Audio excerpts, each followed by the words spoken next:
Okay, welcome back. We're going to, please sit down. We're going to continue on our chapter 5 notes, which is all about immigration. Again, this is our last chapter on Canadian politics. Okay.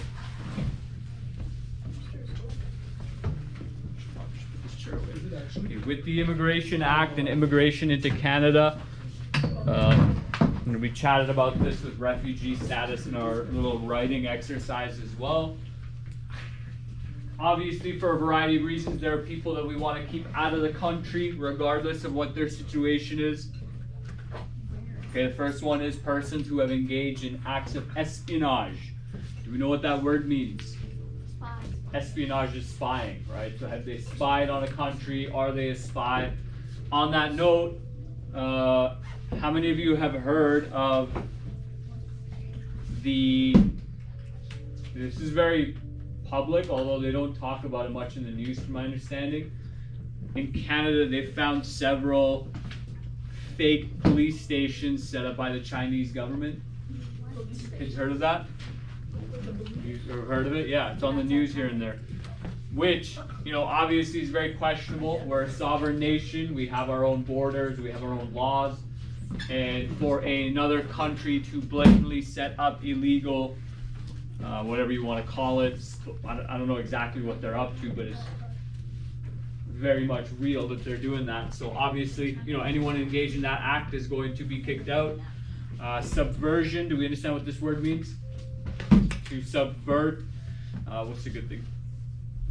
To undermine. Does that make a bit more sense? Like you're trying to undermine a democratic government. Okay, so let's say you're trying to do something and I'm trying to prevent you from achieving it. I'm undermining your efforts, right? So like let's say, I don't know why you do this, but let's say you're digging a hole, right? Okay, and you're trying to dig this hole, I don't know, 12 feet deep, and you spend 2 hours, you dig the hole, you get 2 feet deep, you go for a lunch break, I come in, I fill the hole back up with dirt real quick. I'm undermining your efforts. I'm subverting your desire to dig a hole.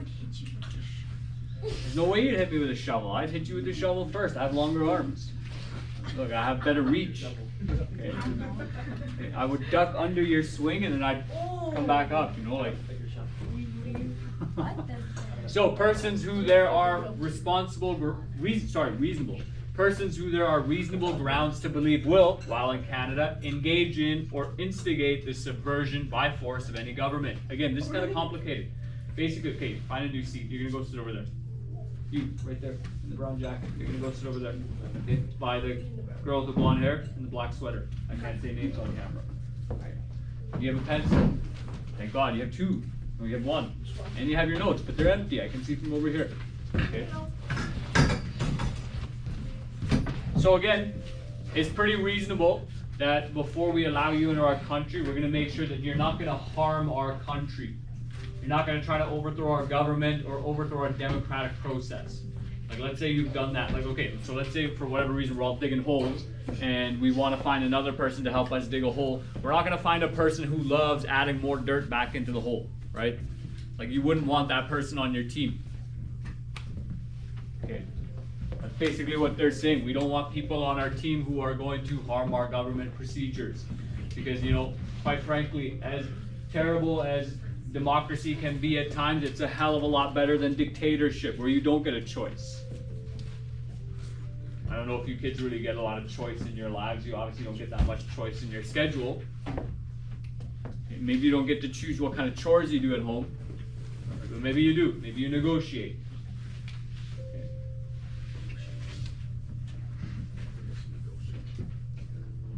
So that was in 1976. This is a Immigration Refugee Protection Act 2002. Again, some of the things that they maintain. So permanent resident or foreign national is inadmissible on security grounds. So inadmissible, like admission, inadmissible, so they're not allowed in, based on grounds for engaging in an act of espionage, engaging in or instigating the subversion by force of any government, engaging in terrorism, if you've done, and like, think about what happened, like why would terrorism be more important to include in 2002? Because of 9/11. Because of 9/11, which occurred in 2001, before you kids were born, which still boggles me to this day. Kids were born in what? 06, 07? Oh wait. Oh wait! 07. Oh wait! That's wild. Okay.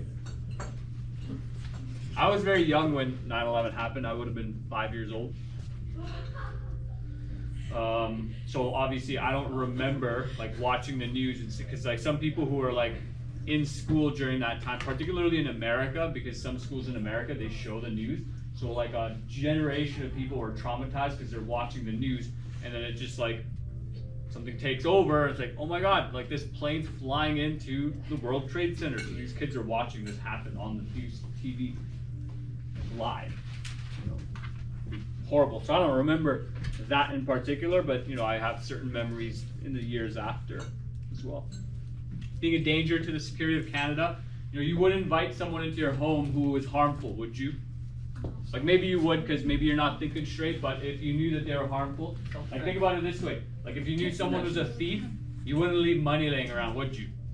Right? But like, what if they're like really hungry and like it's like they help you? So maybe you're also a thief. But like, what if I'm not a Exactly harmful. All this chatting, the camera can hear it. I can't hear what you're saying because I'm talking to him over here. But the camera's gonna pick that up. I hope it was educational. I hope it was useful. What was it about? Breaking into kids' There you go, right? Okay, so I don't know, like maybe you're thick as thieves, right? And like that person steals and they give you money or they pay rent, right? And you're like, oh, go ahead, like you steal, but not from me. Okay? But if you knew that person was gonna steal from you, right, or harm you, you wouldn't want them to be around, right?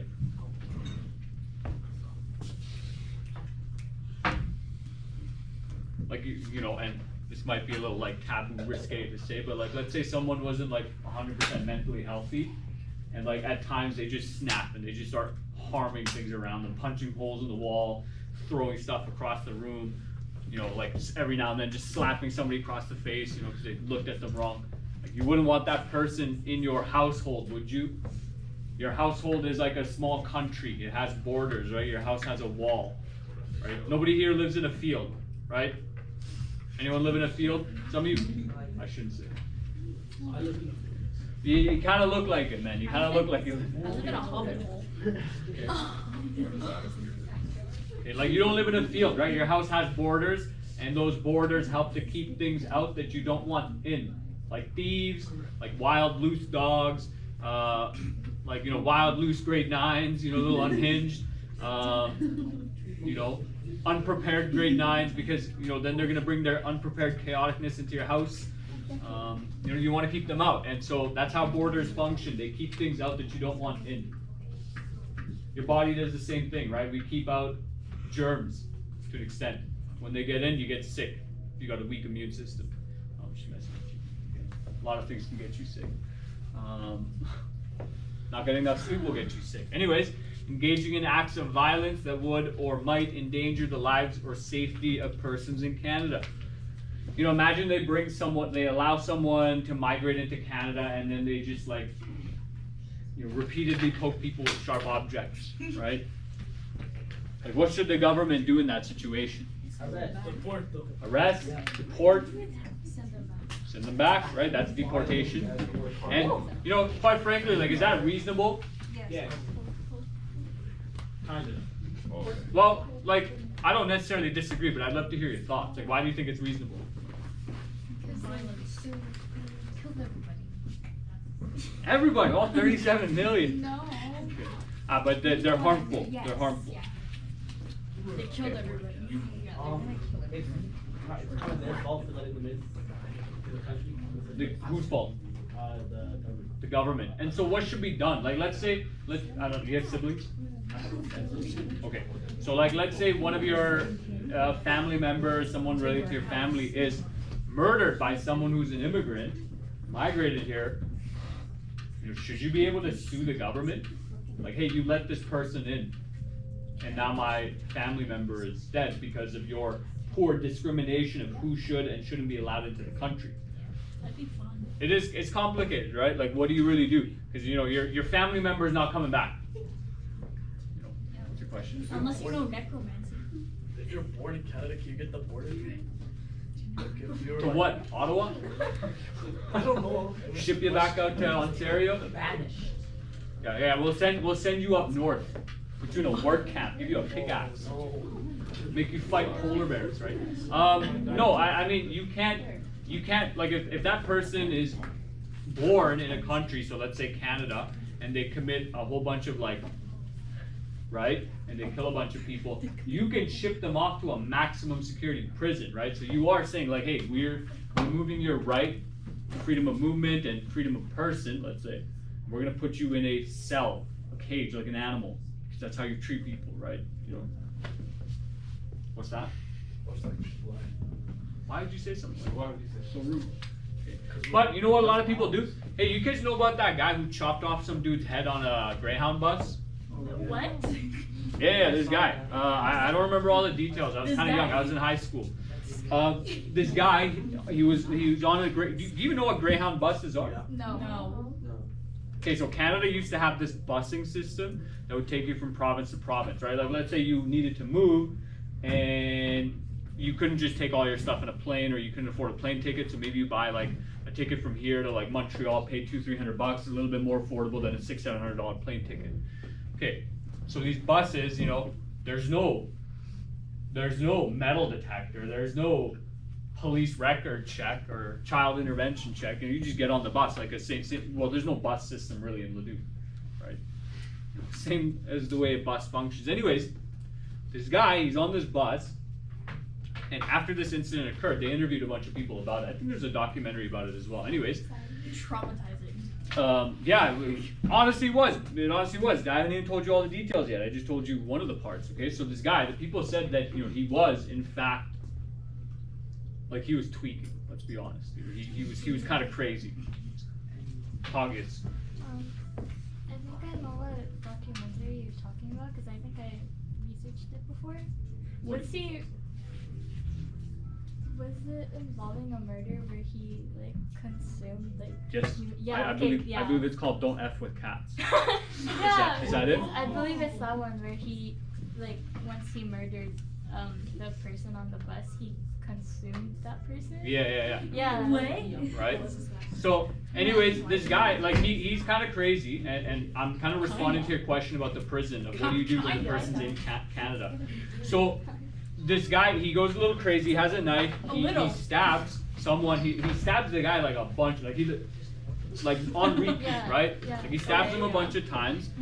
The bus comes to a halt, people run off, as they should, right? Like in all directions, right? In the middle of the highway. And then he starts, like, quite frankly, he starts butchering this dude that he had stabbed up. He cuts him up into pieces, he cuts the guy's head off, he consumes parts of him. I don't know, do you remember? I think it said that, I believe he came off the bus, like kind of towards the door where he started eating the dude's heart. Yeah. That's what I remember. He ate some part of the guy. Yeah, sorry kids, sorry about your Tuesday morning. The Lord was risen yesterday, but today we're talking about some dude being butchered. Anyways, why I bring this up to answer your question, he's not even paying attention. What are you eating? What is that, strawberry? Okay. To answer your question, so this guy goes to court, obviously, as you should. And what do you think they pled? What do you think his lawyers pled? You probably know. Yeah, I do. What do you think they pled? Insanity, exactly. And so then this is kind of tricky. This is like a tricky loophole in a justice system of, if you can claim insanity and actually, well, how do you really prove sanity, right? This guy claimed that there were voices telling him like, oh, you need to kill this dude. He's a demon, right? You need to eat his heart. Like, you need to consume this guy. He said that that's what was happening. I'm pretty sure, kids, if you're interested, that this documentary's on Netflix. It's called Don't F with Cats. I obviously can't say. Why is it that? I don't know exactly why. My friend, who was a teacher of mine back in the day, he told me to watch it. I never did, because I don't know. I think it's likely because with a lot of these people who are incredibly violent, part of the correlation is that they're violent to small animals as well, or animals in general, right? So I don't know, man. If you ever feel like kicking a small animal, like, just really ask yourself what's going on. Like so, kicking a small child, but if you engage in a violent act and you're a Canadian citizen in Canada, they will lock you up. But if you plead for insanity, maybe they send you to some sort of treatment center that isn't necessarily a prison, but also isn't exactly like a hotel, right? He's still not listening to the answer. What are you munching on back there? Cookies now. Strawberries and cookies. Wow. And you're giving one to your friend. That's so kind of you. Are you sharing? What else is here? Being a member of an organization that there are reasonable grounds to believe has engaged, or will engage in acts of terrorism. We really don't like terrorists after 9/11. And it's pretty reasonable. You know, they like flew planes into buildings. You know, do you know there's actually 5 planes that were hijacked? Yeah. Do you know that? Yeah. 2 went into the towers, 1 went into the Pentagon. One landed on the yard, 1 landed near the White House, and another one like crashed and burned. Now listen kids, we're gonna go deep into conspiracy theory land. For whatever reason, some FBI building blew up nearby the World Trade Center. And nobody asked any questions about it, you know? Mysterious documents were just erased from history. Okay. And as my friend said, or you know, as many people like to say, you know, obviously, for the camera's sake, obviously it was a tragedy. Yeah. We're not belittling the loss here, but you know, jet fuel don't melt steel beams, kids. Okay. But after 9/11, we really don't like terrorism, and there's been quite a bit of terrorist acts in Canada. I think they stopped somebody who was trying to poison the water system in some city. You know, like straight up. Back in the day, actually, there was a guy. You kids know what LSD is? Okay, it's like a psychoactive substance. So, can be a bit of a hallucinogenic, but not quite. But it's a psychoactive substance. You know, there's this guy in California. He was cooking up a bathtub of LSD. Sorry, not a bathtub, a swimming pool. Oh. A swimming pool of LSD. This guy's mission was to get the LSD into the water system to affect everyone, so that you know people would have this spiritual awakening. It's pretty wild, right? You know, and the FBI, they got this guy, right? And they said, hey, this dude's trying to make money.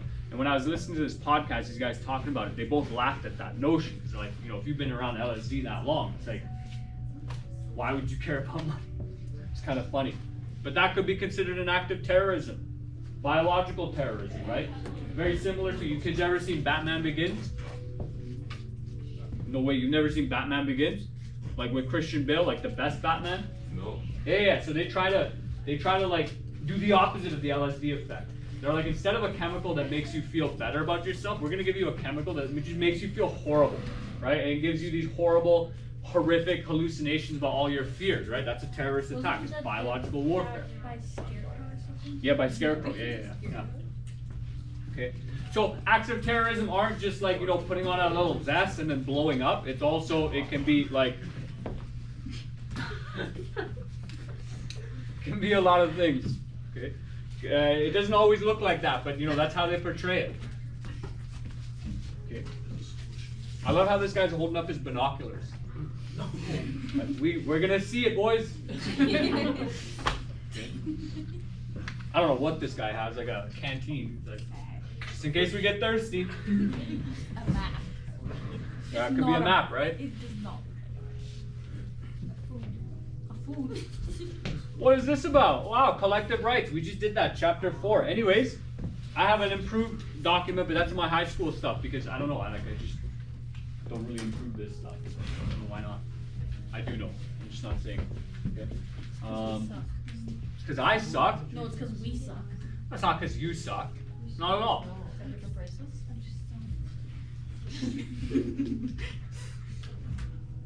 Okay. Anyways, so with immigration, obviously, you know, one of the things people don't like thinking about. If you just bring in a bunch of people from different cultures, myself included, for the record, you know, before someone snips this on YouTube and tries to get me fired, you know, like my parents and myself, we come from a very different culture. We do things a little bit differently. We think of the world in a different manner. Things that are acceptable here are not acceptable in our culture. We don't really agree with them. We speak a different language to an extent. You know, what happens to Canadian identity when you just bring in people from everywhere? Like, what does Canadian identity become? What does it mean? We are multicultural in Canada. Right? And you know, a question I could ask is that a strong foundation for a country? to be a little bit of everything? You know, it might be, it might not be. I don't know the answer to that question. Class is ending in 3 minutes. No way class is ending in 3 minutes. It actually is. No, it's ending in 4. What? It's the same. Okay. Okay, we'll leave on that question. We'll end things on that question. You know, is grade 9 before you put your stuff away? Halt! Halt. Halt! Grade 9s. Come on, what are you doing? You're still touching your bag. Think about that question. You know, if our identity is based on just being different, are we really one uniform group? And is that a good thing or a bad thing? Okay. 20 minutes, 30 seconds.